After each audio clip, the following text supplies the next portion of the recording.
नमस्ते। हम लोगों में आज टेस्ट हुआ था जिसका एवोल्यूशन का हुआ था। इसमें सबसे ज़्यादा डिफ़िकल्ट क्वेश्चन जो बच्चों के द्वारा पूछा गया है उसके बारे में हम डिस्कशन करने जा रहे हैं। देखना भाई, पूछा देखो, most accurate method dating fossils. Dating fossil के बारे में पूछा है तो मोस्ट एक्यूरेट बताना क्या है। मोस्ट एक्यूरेट हम बता रहे हैं। देखो फर्स्ट रेडियो कार्बन मेथड क्या है। रेडियो कार्बन मेथड इसका भी यूज करते हैं हम पहले बता रहे को बहुत सारी थ्योरी आई थी ना इसके लिए, फॉसिल्स के लिए। तो रेडियो कार्बन मेथड ये भी आई थी। यूरेनियम लेड मेथड ये भी होता है, लेकिन क्या है, जो ग्रहों के लिए होता है। किसके लिए होता है? ग्रहों के लिए, जैसे सन है, पृथ्वी है, पहाड़ों के, इसके हम देखने के लिए करते हैं हम। किसका? Uranium lead. जबकि फॉसिल इसमें पूछा ना, फॉसिल, तो हम इसमें क्या है, दो देखो, ये क्या है, रेडियो कार्बन मेथड है और इलेक्ट्रॉन स्पिन रेजोनेंस मेथड है। क्या? Electron spin resonance method. इसी को ही बोलते हैं इलेक्ट्रॉन पैरामैग्नेटिक रेजोनेंस। क्या बोलते हैं? इलेक्ट्रॉन पैरामैग्नेटिक रेजोनेंस मेथड बोलते हैं। अब पूछा मोस्ट एक्यूरेट। अब तुम्हें मोस्ट एक्यूरेट तो देखो फॉसिल के लिए ये भी है, रेडियो कार्बन मेथड भी, और इलेक्ट्रॉन स्पिन रेजोनेंस मेथड भी है। अब तुम्हें दोनों देखना है। और मोस्ट एक्यूरेट मतलब क्या है? कम समय में बताना कोई चीज़ को। क्या है? कम से कम समय में अच्छा माने एक्यूरेट दे देना। तो ये वाला मेथड मतलब क्या, जैसे ये हमने ले लिया, यदि ईयर में ले लिया, यदि घंटे में ले लिया। अब तुम्हें दोनों में देखना है कौन सा अच्छा हो सकता है। जैसे ईयर में ले रहे हैं तब ये वाला अच्छा हो सकता है, क्योंकि क्या, रेडियो कार्बन मेथड। तो ईयर में ज़्यादातर देखते हैं तो किसको देखते हैं? Radio carbon method. यदि उससे कम समय में और एक्यूरेट देखना है तब देखते हैं कितना, इलेक्ट्रॉन स्पिन रेजोनेंस मेथड। किसका देखते हैं? इलेक्ट्रॉन स्पिन रेजोनेंस, जो कि घंटों में भी ये बता सकता है क्या है कि कितना ये समय है, कितना ईयर है इसका। कौन? Electron resonance, electron spin resonance method होता है। तो आंसर इसके हिसाब से क्या, मोस्ट एक्यूरेट पूछा है तो मोस्ट एक्यूरेसी ये वाला होगा। मॉडर्न के हिसाब से कौन है, कौन सा होगा? Electron spin resonance method. क्या है? Electron spin resonance method. अब उसके बाद सेकंड देखो, सेकंड क्या पूछा? Fossils record show that size of, देखो पूछा ब्लैक बियर के बारे में। क्या? Black bears in European. दो इसमें चीज दी है, डिक्रीज ड्यूरिंग इंटरग्लेशियल पीरियड बताया है। बट कब पढ़ दो, इंटरग्लेशियल पीरियड में क्या किया है, क्या किया है, ये क्या कर रहा है, डिक्रीज कर रहा है। क्या कर रहा है? डिक्रीज कर रहा है। जबकि देखो increase during the glacial period. दो पीरियड होते हैं, इंटरग्लेशियल पीरियड होता है और ग्लेशियल पीरियड आता है। तो इंटरग्लेशियल पीरियड में लेते हैं हम एक वार्म वाला, वार्म होता है ना, वार्म टेम्परेचर बोलते हैं। जैसे क्या, थोड़ा सिल्की मत ऐसे चलता है ग्राफ, जैसे ऐसे ग्राफ चलता है। कौन सा? इंटरग्लेशियल पीरियड में। जबकि समझे वाला ऐसे बोलते हैं, जबकि ग्लेशियल पीरियड इसे कोल्ड टेम्परेचर बोलते हैं। क्या बोलते हैं? Cold temperature. तो इसका ग्राफ थोड़ा लॉन्ग टर्म चलता है, ऐसे गया, ऐसे गया, ऐसे, मतलब ऐसे ग्राफ चल रहा है। और इसके हिसाब से ये इंक्रीज कर रहा है और इसके हिसाब से डिक्रीज कर रहा है। तो मतलब 11 हमने पढ़ाया था अभी, एक हमने एक नेचुरल वाला एक फिगर बताया था, नेचुरल सिलेक्शन के लिए, नेचुरल सिलेक्शन के लिए फिगर बताया था हमने। एक फिगर होता है ये वाला, होता है, पढ़ाए हैं।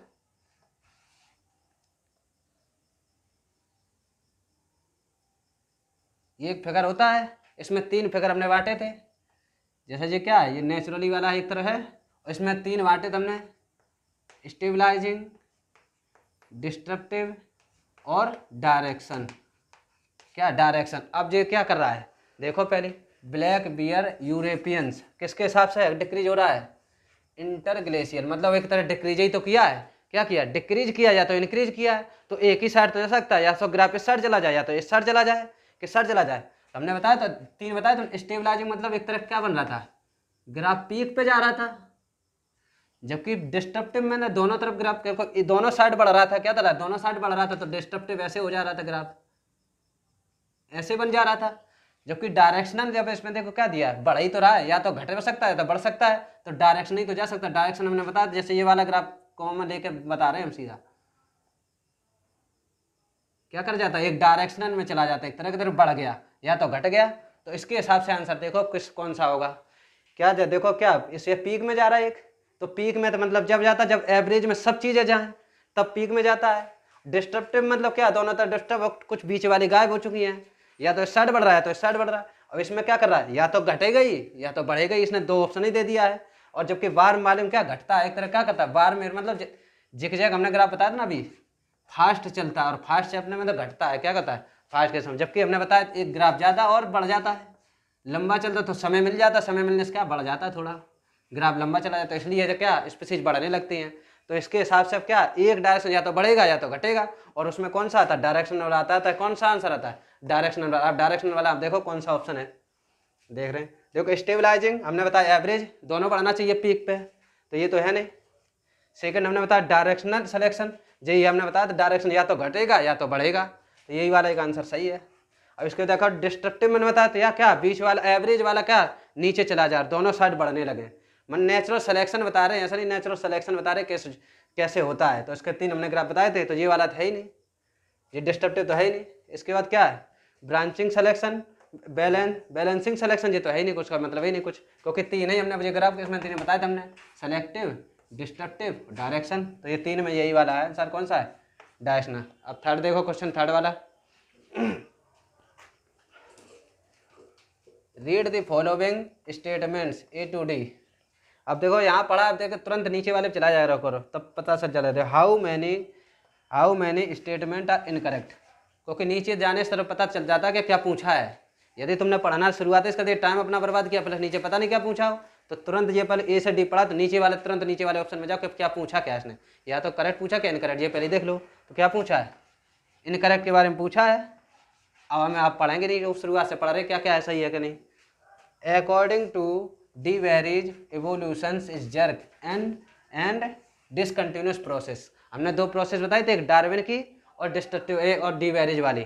तो डार्विन भी क्या करते हैं, नेचुरल सिलेक्शन करता है, ग्रेजुअली चलता है, क्या चलता है, ग्रेजुअली चलता है। कौन, डार्विन एक तरह ग्रेजुअली करेगा, धीमे धीमे धीमे बढ़ेगा, जिसका सिलेक्शन हमने 2 बताया था, ब्रांचिंग डिसेंडेंट वाला बताया था, नेचुरल सिलेक्शन और ब्रांचिंग डिसेंडेंट किसने दिया था, डार्विन ने दिया था। जबकि इसमें कौन देखो तो किसके बारे में दे रहा है, डी वेरीज, और डी वेरीज ने क्या कहा बताया था हमने, म्यूटेशन के द्वारा होता है। किसके द्वारा था, म्यूटेशन, मतलब सडनली अचानक वो होगा, इवोल्यूशन होगा किसी का सडनली, और सडनली किसने दिया था, डी वेरीज ने दिया था। और वही जो बता रहा डिसकंटिन्यूअस प्रोसेस क्या है, जबकि अब तुम्हें अब क्या डार्विन वाला क्या है, कंटिन्यूअस है, हमने बताया ग्रेजुअली इंक्रीज कर रहा है, और ग्रेजुअली इंक्रीज करना डार्विन ने बताया था। जबकि डिसकंटिन्यूअस कौन करता है, डी वेरीज ने।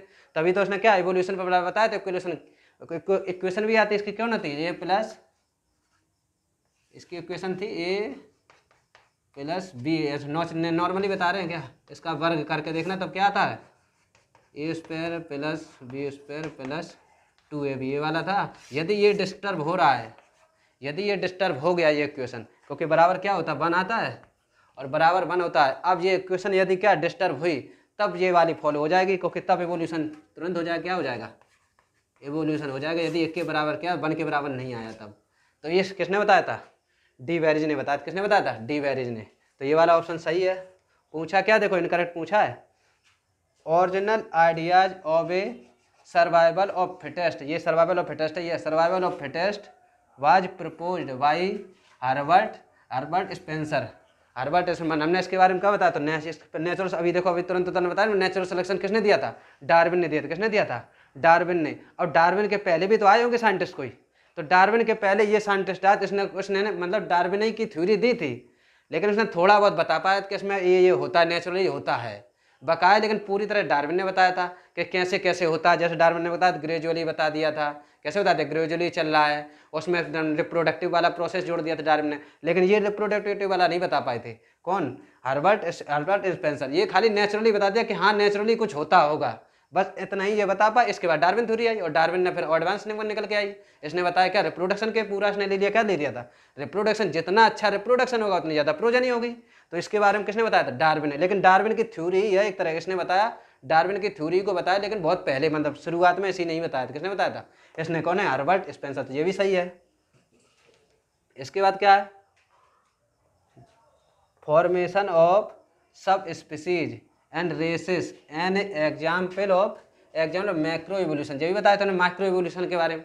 माइक्रो शुरुआत माइक्रो, क्योंकि पढ़ाएंगे उसमें बायोमोलिकुल्स में, तो कहाँ से चलता है, शुरुआत में जैसे हीलियम हाइड्रोजन का क्या हुआ था, टक्कर हुए, इसके बाद क्या इसमें रिएक्शन चली थी, इसके बाद क्या प्रोटीन वोटीन बनी थी, ऑर्गेनिक बनी थी, इसके बाद डीएनए बना, आरएनए बना, फिर डीएनए बना था, पहले आरएनए बना था, आरएनए बना, फिर डीएनए बना, फिर ये चीज़ें बनती चली गई, तब क्या जीव बन के आया। तो इसके बारे में ये बता रहा, तो शुरुआत में यहीं से तो स्टार्ट हुआ था ना, तो ये भी सही है एक तरह का। ये पूछा, new breed of domestic dogs one of the developed is the artificial selection, ये भी सही है, क्योंकि आर्टिफिशियल तो सिलेक्शन हो ही रहा है। अब डॉग जो कैसे मिले, वैरायटी ज़्यादातर बढ़ती जा रही है, क्या आर्टिफिशियल सिलेक्शन ही तो हम करा रहे हैं, तभी तो डॉग की वैरायटी बन रही है सबसे ज़्यादा, तो ये भी सही है। हाउ मैंने क्या इनकरेक्ट पूछा है, और जबकि देखो सब सही है। डेरिवेटिव जो बताई हमने, ये ओरिजिनल वाले ये बताइए कौन, जो पहले डार्विन के पहले आए थे, किसके होना थे, डार्विन के पहले आज जो बताया था इसने नेचुरल सिलेक्शन के बारे में। माइक्रो वाला बताइए हमने एवोल्यूशन, उसमें बायोमोलिक्यूल्स के बारे में कहाँ से स्टार्ट होता है, ये सभी सही हैं, जबकि पूछा क्या है, इनकरेक्ट पूछा है। तो इनकरेक्ट मतलब क्या है, 0, क्योंकि सभी सही हैं, क्या है, सभी सही हैं। अब सेकंड और भी देखो, दूसरा वाला क्वेश्चन, दूसरा है pedigree of horse is described bye, ये साइंटिस्ट के बारे में पूछा है। पेडिग्री का मतलब क्या होता है, जैसे क्या है, हम ज़्यादातर क्या डिसीज के बारे में पता कर लेते, वैसे तो पता कर नहीं पाएंगे ह्यूमन का, क्या है, जैसे हमें कोई डिसीज हो गई, अब इसके बाद हमारा ये तो है नहीं प्रोजनी जल्दी जल्दी पैदा हो रही है कोई चीज़, तो जल्दी हाल तुरंत पता चल जाए कि हाँ बीमारी क्या किस में जा रही है जेनेटिकली, ये तो देख नहीं पाते हैं। तो इसलिए हम क्या पेडिग्री लेके आए थे। पहली पेडिग्री मतलब कुछ लिख के रखते हैं पहले से ही कि हाँ ये बीमारी थी इसमें, और उसके और परदादा होंगे इसके इसमें बीमारी, ऐसे करके देख लेते हैं कि कौन सी बीमारी हो रही है। तो ऐसे ही हॉर्स में देखी गई, किस में देखी गई थी, हॉर्स में देखी गई थी, कौन, पेडिग्री वाला। तो इसके लेकिन इसमें पूछा क्या है, खाली साइंटिस्ट के बारे में पूछा, क्या साइंटिस्ट के बारे में पूछा है, तो इसलिए ज़्यादा कुछ बताना ही नहीं है। बकाया हमने बताया क्या पेडिग्री क्या देखते हैं, ज़्यादातर डिसीज में लगाते हैं, क्या लगाते हैं, ज़्यादातर डिसीज में लगाते हैं, पेडिग्री का मतलब होता है। तो ये पूछा किसने जिसने दिया था, मार्स ने, किसने दिया था, मार्स ने दिया था। अब हम लोग अगला क्वेश्चन देखते हैं, identify the incorrect statement. Incorrect statement पूछा है, क्या इनकरेक्ट स्टेटमेंट पूछा है, intraspecific struggle is a most acute types of struggle, क्या types of struggle, interspecific struggle, most of potent force of organic evolution, branching descendant and natural selection, 2 की concept of Darwin. और fourth और देख लें, petrified fossils are the rare types of fossils, ये 4 दिए हैं। हमें किसके बारे में पूछा है, इनकरेक्ट। पहले तो जे वाले समझ लो क्या होता है इसका, इंट्रा स्पेसिफिक स्ट्रग और इंटर स्पेसिफिक क्या होते हैं।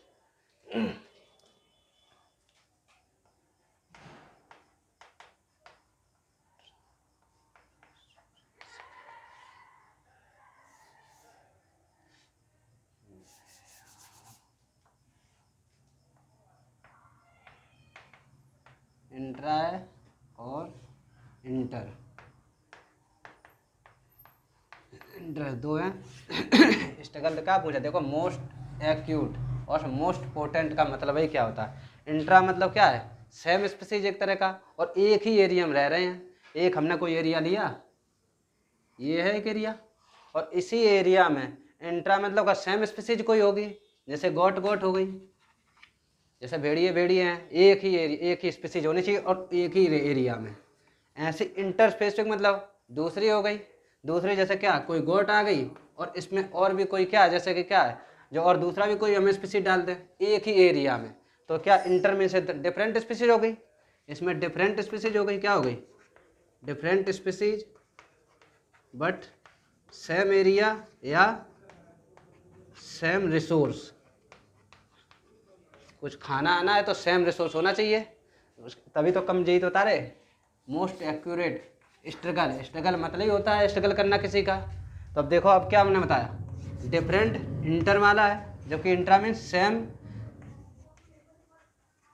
स्पीसीज है, सेम एरिया है, सेम एरिया हो गया, और सेम रिसोर्स, जैसे यहाँ लिखा है सेम रिसोर्स, तो सेम रिसोर्स इसमें भी है। अब इसके दोनों में कंपटीशन पूछा है, कंपटीशन किस में सबसे ज़्यादा है। इंट्रा में मतलब क्या, खुद में ही कंपटीशन होगी, एक ही में खुद में ही कंपटीशन होती है, और खुद में कंपटीशन होने से ज़्यादा दिक्कतें आती है। क्या होती है, जब साथ में चलती एक ही स्पीसीज ले लिए तुमने, और इसकी स्पीसीज क्या कोई भी चल रहे घास चल रहे मतलब, और घास चरेंगे तो घास चरने मतलब क्या एफिशिएंसी यदि क्या इसकी और इसकी, इसमें तो देखो है इसमें क्या सेम स्पीसीज चल रहे हैं, यदि खत्म हो गए दोनों खत्म हो गए, हमने कह दिया एक कोई इतना बड़ा है कोई चीज़, ये इतना है, दोनों लड़ेंगे दोनों खत्म हो सकते हैं एक साथ। जबकि इंट्रा मतलब इंटर मतलब क्या डिफरेंट स्पीसीज है, कोई ज़्यादा क्यों ज़्यादा हो, कोई इतना है कोई इतना बड़ा है, तो ये इससे क्या रिप्लेस कर सकता है ना, रिप्लेस कर सकता है ना। तो इसमें देखो जब क्या है सेम स्पीसीज मतलब जितने 10 हमने स्पीसीज ली और 10 में क्या क्या कंपटीशन चला और 10 गायब हो सकती है, जबकि इसमें इसमें क्योंकि हमने 10 स्पीसीज इसमें भी ली, 10 स्पीसीज इसमें भी ली, 10 में कंपटीशन चला, 10 गायब हो जाएगी इंट्रा में, क्योंकि क्या सेम लेवल पे चल रहा है। जबकि ये कहाँ डिफरेंट लेवल, एक तो हाई लेवल होगा तभी तो बच सकता है। तो एक रिप्लेस किया ना, अब 10 हमने स्पीसीज ली इसकी भी, अब 10 में क्या 5 बड़े हैं और 5 छोटे और अलग स्पीसीज है, किसी पे हाई लेवल पड़ जाएगा तो इसे 5 को डिस्प्लेस करेगा कि नहीं, और 5 को डिस्प्लेस कर दिया मतलब 5 तो बचे रह गए ना कुछ तो इसमें बची रहेगी ना, जबकि इसमें 10 गायब हो गए। तो सबसे ज़्यादा खराब क्या है, इंट्रा स्पेसिफिक। क्या इंट्रा स्पेसिफिक कंपटीशन बहुत खराब होता है, इंट्रा स्पेसिफिक में कुछ ना कुछ तो बचा रह जाएगा ना, इसलिए ये दोनों में कंपेयर ये है। मतलब इंटर में हमने डिफरेंट स्पीसीज ली, डिफरेंट स्पीसीज में क्या स्ट्रगल चला, और जबकि इंट्रा में सर सेम स्पीसीज के बीच स्ट्रगल चला है, और सेम में चलेगा तो सबसे बड़ी दिक्कत है, इसमें कुछ ना कुछ तो बची रह जाएंगी ना, इसमें लड़ाई करेंगे दोनों सब गायब हो जाएंगे, जो कि इसमें लड़ाई करेगी जो हायर लेवल होगा वो तो बचा रहेगा ना, बकाया नॉर्मली वाला चला जाएगा। तो ऐसे चलता है। तो ये वाला समझ में आया, इंट्रा और इंटर का मतलब ये होता है। अब देखो इसमें इसके हिसाब से है intraspecific struggle most acute types of struggle, ये सही है, एक तरह का है, सही है। पूछा का इनकरेक्ट पूछा ना, inter specific strength is most potent force. Force मतलब क्या, इसने कहा अलग से एक कोई अलग से आया ना, कोई जीव एक अलग ने फोर्स लगाया ना इस पे आके, इसमें तो आपसे ही चला रहे थे, और इसने अलग से कोई भी कार्ड हावी पड़ गया ना दूसरे के ऊपर, और हावी मतलब पड़ गया का मतलब पोटेंट एक तरह का हो गया उसके ऊपर, और पोटेंट मतलब इसी के लिए जिस तब भी ये भी सही है। जबकि most acute type of struggle मतलब सेम में चल रहा है, इसमें एक कोई दूसरा आया स्पीसीज उस पर हावी पड़ गया तो मतलब उसके डिस्प्लेस किया और खुद तो जीने लगा, जबकि इसमें गायब हो जा रहा है। तो मतलब है दोनों सही, ये भी सही है, ये भी सही है। हमने तो अभी बताया, तभी अभी सेकंड या थर्ड क्वेश्चन लगा तब हमने बताया था डार्विन की थ्योरी दी, कौन सी दी थी, की कॉन्सेप्ट दी थी, ब्रांचिंग डिसेंडेंट और नेचुरल सिलेक्शन। अभी दूसरा थर्ड क्वेश्चन था लगभग, तो उसमें हमने बताया था डार्विन के बारे में। तो डार्विन ने 2 थ्योरी दी थी, ब्रांचिंग डिसेंडेंट और नेचुरल सिलेक्शन। तो देखो ये वाला है, देखो branching descendant and natural selection 2 की कॉन्सेप्ट ऑफ किसकी हैं, डार्विन की हैं। तो ये भी सही हो गया, क्या ये भी सही है। और जबकि देखो petrified fossils are the rare types of fossil. Petrified मतलब होता है क्या, एक तरह का कोई रिप्लेसमेंट करना, कोई चीज़ को रिप्लेस कर रहा है हम चीज़ें, नहीं मतलब कोई चीज़ हमने 2 चीज़ें ली और 2 चीज़ें उसमें मिला रहे हैं, तो एक को जैसे क्या हमने जैसे सोडियम ले लिया मान लो, तो सोडियम का एक जाएगा एक आएगा, एक जाएगा एक जाएगा, मतलब रिप्लेस कर रहा है, और कोई चीज़ बनाने में काम कर रहा है, क्या कर रहा है बनाने में। जैसे क्या ये ज़्यादातर क्या एक्वाटिक में चलती है, कहाँ चलती है एक्वाटिक में, अंदर जो मिनरलाइजेशन होता है, जैसे हमने पढ़ाएंगे आगे चैप्टर में इकोलॉजी में, जैसे मिनरलाइजेशन होता है, मिनरल का एक्सचेंज कराते हैं ना, हम रिप्लेस कराते हैं मिनरल का, उसे ही बोलते हैं पेट्री फील्ड फॉसिल। तो हमने रिप्लेस कर रहे हैं ना कोई चीज़ को, और रिप्लेस और ये क्या करा रहा है, ये बता रहा है रेयर टाइप होता है, तो रेयर टाइप थोड़ी होता है, नेचुरली चलता रहता है, ये नेचुरली रिप्लेसमेंट होता रहता है किसका, मिनरल का। किसका होता है, इसे ही बोलते हैं मिनरलाइजेशन। क्या बोलते हैं, मिनरलाइजेशन। जबकि ये क्या बता है, रेयर टाइप बता रहा है, और रेयर टाइप थोड़ी होता है, नॉर्मली चलता है और फास्ट भी चलता है, कभी कभी बहुत ज़्यादा फास्ट चलता है, रिप्लेस करता है। क्योंकि क्या है अंदर जैसे समुद्र में है, समुद्र में क्या है खारा पानी होता है मेरा, तो उसमें क्या बचना है ना हमें, और बचने से क्या करते हैं उसमें रिप्लेसमेंट जरूरी होता है ना, क्योंकि हमें स्ट्रगल भी करना होता है, उसमें प्रेशर बहुत तेज बढ़ता है। और जैसे हम पढ़ाएंगे ब्लेडर आ जाता है नीचे, तो इसी के कारण आता है रिप्लेसमेंट के कारण, क्योंकि हमें अच्छा से अच्छा बनना पड़ेगा तभी तो हम जीवित रह पाएंगे, नहीं जीवित ही नहीं रह पाएंगे। तो इसका प्रोसेस करते हैं, जबकि ये क्या कर रहा है रेयर बता रहा है, जो कि बहुत ही गलत है। तो ये वाला क्वेश्चन गलत है, क्या है ये वाला गलत है। और पूछा क्या था, इनकरेक्ट ही पूछा था, ये सही हो गया। तो ये वाला गलत हो गया, बकाया ये सब सही है। हमने दोनों ये वाला समझना पहले, इंट्रा स्पेसिफिक और इंटर स्पेसिफिक क्या होता है। इंट्रा मीन्स सेम स्पीसीज में चलता है स्ट्रगल, और इंटर मीन्स डिफरेंट स्पीसीज के बीच में इंटर चलता है। और इसके बाद ये सेकंड क्वेश्चन देखो दूसरा वाला, इसमें क्या पूछा है, in which each epoch primates are the appeared मान epoch मतलब ये तुम्हें याद करना पड़ेगा, ये क्वेश्चन पूरी तरह याद करना पड़ेगा, क्योंकि ये तुम कुछ बता नहीं सकते। कोई इरा के बारे में मतलब टाइम पीरियड के बारे में बताया है, जो टाइम पीरियड जैसे क्या होता है पैलियोजोइक होता है, मीजोजोइक होता है, सीनोजोइक होता है, 3 इरा होते हैं इसमें। तो इस सीनोजोइक इरा में आते हैं ज़्यादातर, किस में आते हैं ये जिसके बारे में भैया सीनोजोइक इरा में आता है। कौन आता है सीनोजोइक इरा में, सीनोजोइक इरा में आएगा। और सीनोजोइक इरा के अंदर अब जो कौन सा ऑप्शन वो बता रहे हैं, इसके बारे में पूछा इसने, ईपोक प्राइमेट के बारे में पूछा है। और ईपोक प्राइमेट मतलब सीनोज हमने बताया था, सीनो पैलियोजोइक, मीजोजोइक और सीनोजोइक तीन बताए। और सीनोज में आता है जो जी आंसर है इसका, ये वाला आता है, ये वाला क्या सीनोजोइक में आता है कौन। तो ये याद करना पड़ेगा कुल मिला के, इसमें हम कुछ भी बता नहीं सकते, यही बता डायरेक्ट याद करना है। साइमोरिया, ये भी डायरेक्ट याद करना है तो साइमोरिया एक तरह का कनेक्टिंग लिंक दर्शाता है। क्या दर्शाता है? कनेक्टिंग लिंक होता है। कोई चीज़ जा रही है, एक चीज़ ये है, एक चीज़ है, दोनों का इंटरमीडिएट पाया जाना चाहिए। यदि इसका और इसका दोनों का चीज़ पाई जानी चाहिए बीच वाले में, उसे बोलते हैं कनेक्टिंग लिंक। क्या बोलते हैं? कनेक्टिंग लिंक बोलते हैं। जो कि फॉसिल की तरह जो मिलते हैं तो दोनों का कनेक्टिंग लिंक पाया जाता है। तो साइमोरिया के बारे में पूछा इसने। साइमोरिया किसका कनेक्टिंग लिंक होता है? ये हमने बताया था किसमें? एम्फीबिया और रेप्टाइल के बीच में होता है। कनेक्टिंग लिंक किसके बीच में होता है? एम्फीबिया और रेप्टाइल के बीच में होता है। आंसर देखो, एम्फीबिया और रेप्टाइल कौन है? रेप्टाइल वर्ड, एम्फीबिया रेप्टाइल जी वाला है। तो ये याद रखना पड़ेगा तुम्हें। साइमोरिया, साइमोरिया पूछा है साइमोरिया के बारे में। साइमोरिया का दर्शाता है कनेक्टिंग लिंक एम्फीबिया और रेप्टाइल के बीच में होता है कनेक्टिंग लिंक। जैसे कि जैसे हम बर्ड रेप्टाइल बताते हैं, बर्ड एंड रेप्टाइल में क्या आर्क्योप्टेरिक्स होता है? क्या होता है? आर्क्योप्टेरिक्स होता है। जैसे हमने एनसीईआरटी में दिया आर्क्योप्टेरिक्स के बारे में, तो ऐसे ही इसमें दिया, लेकिन एनसीईआरटी में ये तो दिया नहीं है। तो जो आर्क्योप्टेरिक्स वो तो दिया है ना, तो वो याद कर लेना, बर्ड और रेप्टाइल के बीच में होता है। ऐसे ही इसके बारे में पूछा है, साइमोरिया के बारे में कनेक्टिंग लिंक। इसने मिसिंग पूछा ना, देखो मिसिंग लिखा है ना, मिसिंग। मिसिंग में मतलब ये कनेक्टिंग लिंक की तरह दर्शाना, क्या बीच के बीच में कनेक्टिंग। तो क्या इसमें होता है? एम्फीबिया और रेप्टाइल। और आर्क्योप्टेरिक्स हम बता रहे हैं, इसे याद कर लेना, बर्ड और रेप्टाइल के बीच में होता है। किससे होता है? बर्ड और रेप्टाइल के बीच में होता है। इसके बाद golden age of fish. Golden age of fish मतलब क्या? एज ऑफ फिश पूछी है, एज ऑफ फिश के बारे में पूछा है। सबसे ज़्यादा मतलब एक तरह का हावी हो जाना किसी पे। जैसे अब इस समय तो मैं पूछा तो सबसे ज़्यादा हम लोग हावी हैं कि नहीं सब पे? पूरे सब लोग हम पे, हम लोग हावी हो रहे हैं। ऐसे ही ऐसी कोई एज आई होगी जिसमें फिश हावी होगी, कोई भी पीरियड आया होगा तो फिश होगा। और इसके बाद क्या? एम्फीबिया आई होगी तो एम्फीबिया हावी होंगे। तो ऐसे सबके बारे में अलग अलग नाम दिए ना सबके बारे में। तो मैं खाली फिश के बारे में पूछा। इसे डिवोनियन पीरियड में सबसे ज़्यादा हावी हुए थे। कौन होते? डिवोनियन पीरियड में। किसमें? डिवोनियन पीरियड में हुए थे। तो डिवोनियन पीरियड देखो कहाँ है इसका आंसर? Devonian period. हेलो, देखो ये क्वेश्चन थोड़ा मिस्टेक हो गया, तो इसमें ऑप्शन गलत लिख गया था। क्या लिख गया था? ऑप्शन। बकाया सही बता रहे, लेकिन ऑप्शन थोड़ा गलत लिखा था। बता दो, गोल्डन एज ऑफ फिश पूछा था, तो हमने एज ऑफ फिश मतलब क्या है? Golden of age of, age of fish के बारे में पूछा है। एज ऑफ फिश, तो ये भी तुम्हें क्या है? एक तरह याद करना है, क्योंकि ये याद ही करने वाली चीज़ है। तो गोल्डन तो क्या होता है? हमने बताया था डिवोनियन पीरियड। क्या होता है? डिवोनियन पीरियड होता है। कौन सा होता है? साइलोरियन पीरियड। साइलोरियन एक तो फर्न होता है। क्या होता है? फर्न। एज ऑफ फर्न बोलते हैं। क्या बोलते हैं? एज ऑफ फर्न बोलते हैं। पर्मियन पीरियड, पर्मियन पीरियड होता है एज ऑफ एंजियोस्पर्म। क्या होता है? एज ऑफ एंजियोस्पर्म बोलते हैं। डिवोनियन पीरियड, ये गलत है, ये एंजियोस्पर्म नहीं है, ये गलत है ऑप्शन। ये ओके, ये गलत है। ये एज ऑफ जिसका हमने फर्न बताया, इसका होता है कोनीफर। क्या होता है? कोनीफर होता है। तो हम लिख दें एक बार, ये जो फर्न है तो डायरेक्ट फर्न लिख दे रहे हम। फर्न है ये जो फर्न, इसका हम कोनीफर होता है। क्या होता है? कोनीफर होता है।